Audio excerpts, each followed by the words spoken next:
পড়েছে সিগারেট বিড়ি ধোয়াতে। ঠিকই আছে পূজা গেছে, সারা দিন রাত বসে বসে তুমি বিড়ির পঙ্গা চুষবা আর এখন ঠোঁট কালো হয়ে গেছে তো ওর দোষ দেবে।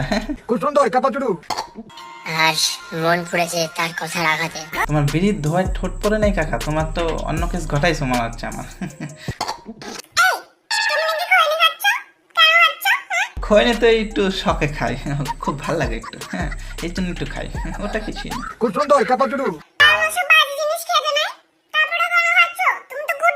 হ্যাঁ আমি জানি আমি গুড বাই, কিন্তু এই খৈনি খাওয়া শিখেছে তোমার বাবা, তুমি সেটা জানো না। একদিন রাস্তায় যাইতেছে দেখে তোমার বাবা যাইতেছে ঠিক এইভাবে ডলতে ডলতে, আমি কাকু কি খাইতেছো, কয় কি লজেস খাইতেছি, কয় এইভাবে ডোলা নিয়ে এমন ঠাবর দিয়ে এখানে দিয়ে রাখবি, দেখবি লজেস হেবি সুন্দর লাগবে খেতে। আমি থরি না খৈনি খাইতাম, তোমার বাবাই শিখাইছে।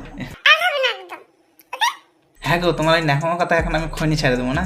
3.5 বছর লেগেছে আমার খৈনি ডলাটা শিখতে, ঠিক আছে। তোমার বাবার কাছে যেতাম মাঝে মাঝে, রাস্তা দেখা হতো আর এরকম খৈনি ডলা শিখাতো, বলতো যেরকম ডলবি ঠাপর দেবি 2-3 দিন, এখানে ভরে দিবি, দেখবি সুন্দর লাগবে। আমার এই টাইমগুলো এখন লস্ট হয়েছে, কে দেবে এগুলো? তুমি দেবা এখন? এখন ন্যাকামো করে বলতে আসছে খৈনি খাবে না, ছেড়ে দেবে।